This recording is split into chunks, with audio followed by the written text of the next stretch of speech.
नमस्कार, आप सभी का नॉलेज विंग्स में स्वागत है। उम्मीद करता हूँ आप बहुत अच्छे होंगे।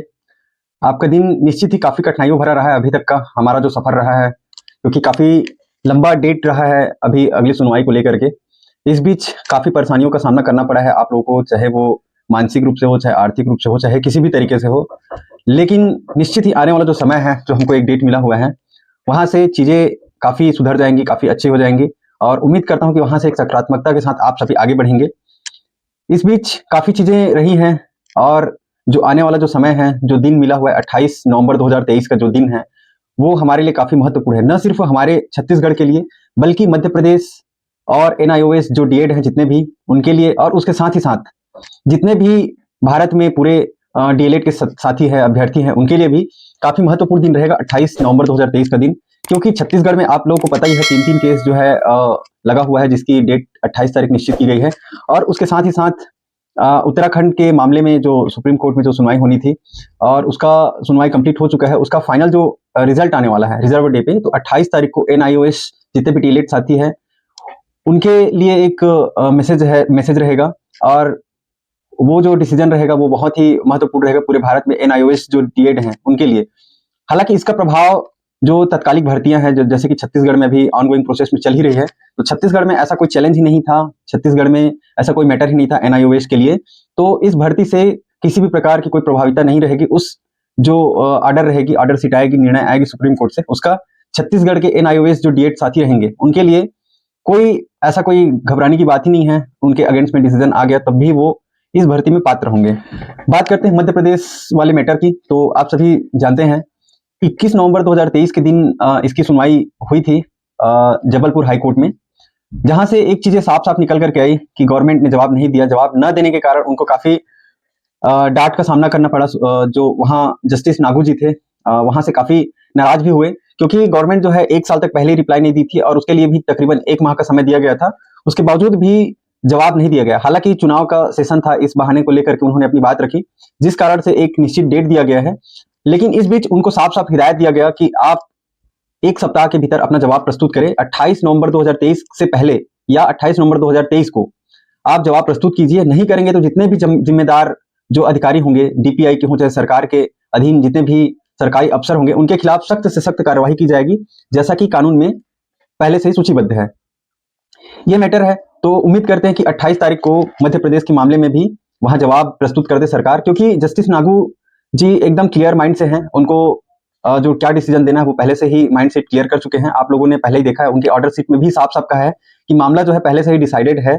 11 अगस्त 2023 में ही सारा चीज जो है क्लियर हो चुका है। लेकिन फिर भी हम सरकार से अपेक्षा करते हैं कि वो अपना जवाब दे और हम उनके जवाब को देख करके अपना डिसीजन फाइनल करेंगे। ये सारी चीजें थी मध्य प्रदेश के लिए। इसके बाद फिर एक केस लगा हुआ है सुप्रीम कोर्ट में क्लियरिफिकेशन के लिए पश्चिम बंगाल की साइड से।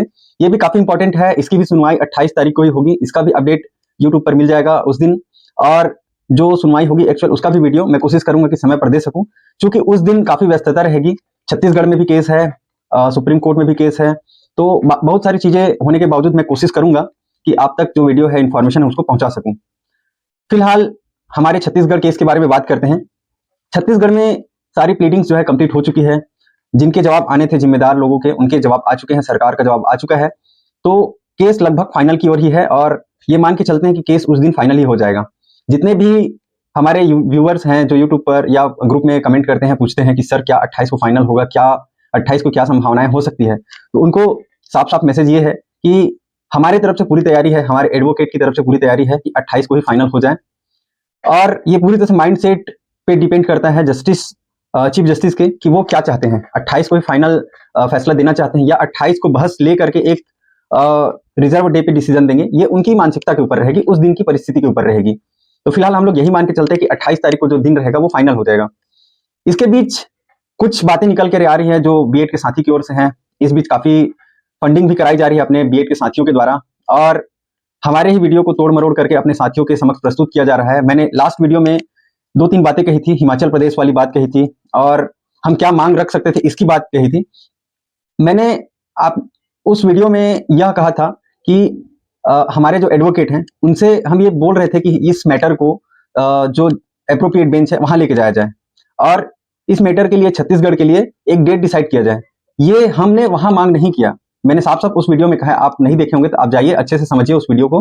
मैंने ये नहीं कहा कि हम इस मांग को लेकर के सुप्रीम कोर्ट में गए हैं, मैंने कहा कि ये मांग हम रख सकते हैं क्या करके एडवोकेट से पूछे थे, जिसके जवाब में साफ साफ कहा गया कि चेंबर कोर्ट में जो पावर होती है बहुत सीमित होती है, उनको ये सारे अधिकार नहीं होते हैं कि उस मैटर को कहां जाएगा क्या करेगा, ये वो डिसाइड नहीं करते हैं। तो आप इस चीज को समझिए, आप इस चीज को क्या बोल रहे हैं आप कि वहां इनकी हार हुई है, वहां मांग रखे और उनको डिसमिस किया गया, ये जो मांग थी उनकी ये खारिज की गई। तो ये मांग हमने नहीं रखा है, आप देख लीजिए वीडियो। आप वीडियो में वॉइस ना आने की वजह से आप उस वीडियो का गलत फायदा उठा रहे हैं अपने लोगों को बरगलाने का।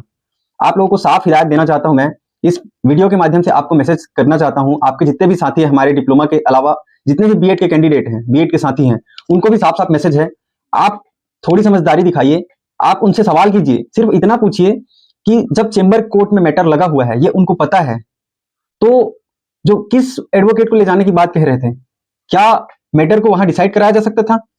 आप लोग अच्छे से समझिए, 29 अगस्त 2023 को आपने जो मांग लेकर के सुप्रीम कोर्ट में गए थे, आपने जो मांग रखा था वहां, वो उसकी सारी जो मांग थी आपको पूरी हो चुकी, आपको आपके फेवर में डिसीजन दे दिया गया, आप अंतरिम राहत के तहत भर्ती पे शामिल होना चाह रहे थे, आपको वो सारी चीजें मिल गई।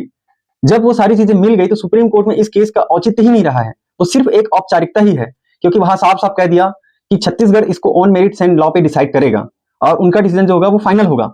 हाँ, ये है कि इसके बाद की स्थिति में आप सुप्रीम कोर्ट में जाते, उसके बाद के लिए आप अलग बात करते, ये अलग बात है, लेकिन उस केस में कुछ रखा ही नहीं है सुप्रीम कोर्ट में। आप बोलते हैं कि 10% मैं वरीड हूं बाकी लोगों के लिए और सुप्रीम कोर्ट में 90% सारी चीजें सुप्रीम कोर्ट से है। ये गलत बात है, आप गलत बात कर रहे हैं, आप लोगों को ही धोखा दे रहे हैं। मैं फिर से कह रहा हूं, आप ये ऐसा करके सिर्फ अपने साथियों को ही धोखा दे रहे हैं, आप पैसा इकट्ठा करने का एक जरिया बना लिए हैं आप इसको। जितने भी बीएड के कैंडिडेट हैं वो अच्छे से समझ जाएं। और एक चीज और, हमारे प्यारे यूट्यूबर भाई हैं जो बीएड के साइट से इंफॉर्मेशन हब खोल के रखे हैं, फेक इंफॉर्मेशन हब बोलूं या क्या बोलूं, मैं आपकी वीडियो की तारीफ करता था, लेकिन हाल ही में आपने जो वीडियो बनाया है उसमें साफ साफ एक दो चीजें कही है जो कि पूरी तरह से निराधार है, मैं बिल्कुल उसको डिनाई करता हूं और आपकी पूरी तरह से निंदा करता हूं। आप इंफॉर्मेशन हब खोल के रखे हैं, आप अच्छे से चलाइए, सही जानकारी दीजिए। आपने कहा कि 2 मांगे उनकी रखी, उनको खारिज किया गया, ये मतलब हमारी जीत है, पूरी तरह से गलत बात है, निराधार है। चेंबर कोर्ट में ऐसी कोई मांग रखी ही नहीं जा सकती, तो मांग रखेंगे क्यों? आपको भी पता है, आप गलत तरीके से इस वीडियो को तोड़ मरोड़ करके प्रस्तुत कर रहे हैं। इसके बाद फिर आपने कहा कि जितने भी डिप्लोमा के साथी हैं उन्होंने एक आईए फाइल किया है हमारे केस में, तो आपको पहले से पता था आईए फाइल पहले से हो चुकी है और वो सिर्फ उस केस में हम हमारी जो पार्टी बनने की इच्छा थी उसको पूरी करने के लिए है। हम उस केस में पार्टी बनना चाहते थे ताकि वो जो केस है उसकी जब सुनवाई हो तो हमारा भी पक्ष सुना जाए, एक तरफा वो चीजें जो है ना आए। जैसा कि आपने छत्तीसगढ़ में पार्टी बनने के लिए इच्छा जाहिर की थी छत्तीसगढ़ हाई कोर्ट में, सुप्रीम कोर्ट में, वैसा ही हमने भी इच्छा जाहिर की कि हम भी पार्टी बनेंगे, हमारे भी पक्ष को सुनी जाए। हमारा ऐसा बिल्कुल भी मकसद नहीं है कि हम आईए के द्वारा थर्ड डीवी काउंसलिंग को या थर्ड डॉक्यूमेंट वेरिफिकेशन का जो डेट है उसको आगे करें, एक्सटेंड करें।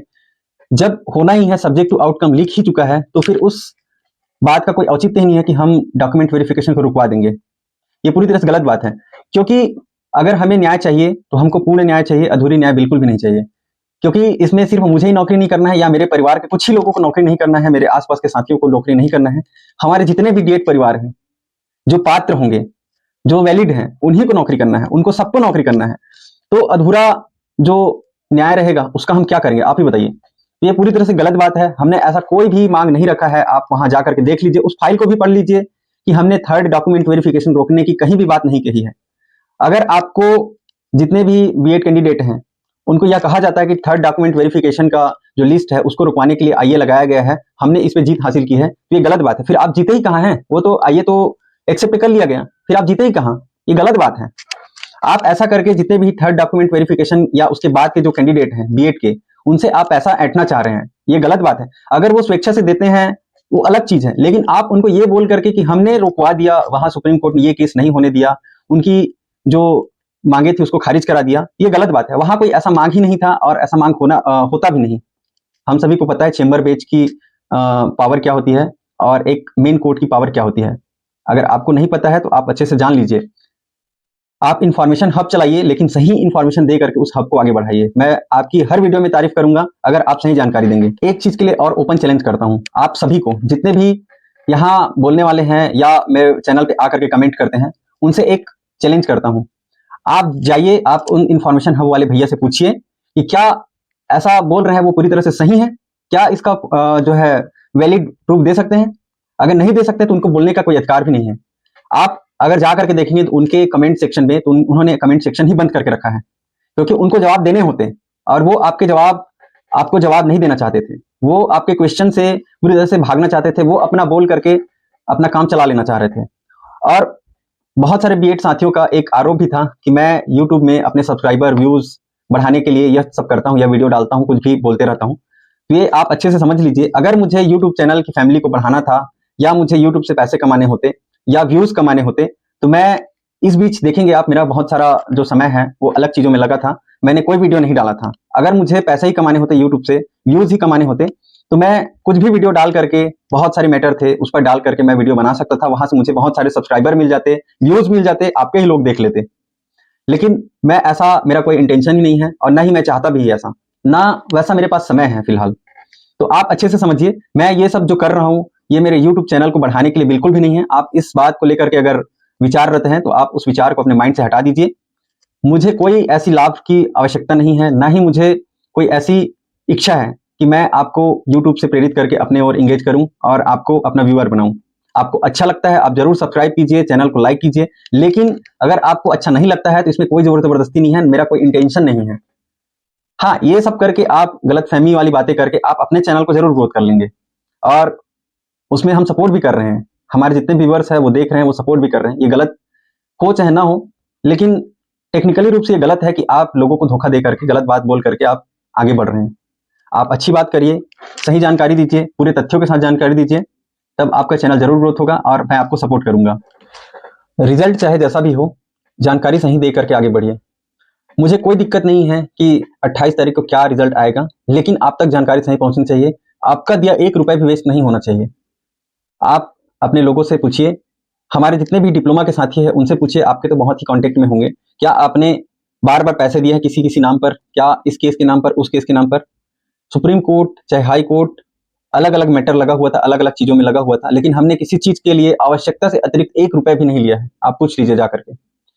ठीक है, फिलहाल ये सारे मैटर्स तो होते रहेंगे। 28 तारीख को सुनवाई है, 28 तारीख को बहुत सारी चीजें क्लियर हो जाएंगी और उम्मीद करता हूं कि आप सब इस फैसले का स्वागत करेंगे और 28 तारीख को भगने का प्रयास नहीं करेंगे। क्योंकि अगर आप सही हैं, आपको लगता है कि आप वैलिड कैंडिडेट हैं, तो आप बहस कराइए, बहस कीजिए, बहस में जीत जाइए और पोस्ट में बने रहिए, हमको कोई आपत्ति नहीं है। अगर आप वहां भी भगने का काम करते हैं तो फिर आपकी मंशा फिर पूरी तरह से जग जाहिर है। आप केवल और केवल जो है अपने लोगों को धोखा दे करके आप इस चीज को आगे बढ़ाना चाहते हैं और एक जरिया बना लिए हैं, और वो जरिया क्या है ये मेरे को बोलने की जरूरत नहीं है।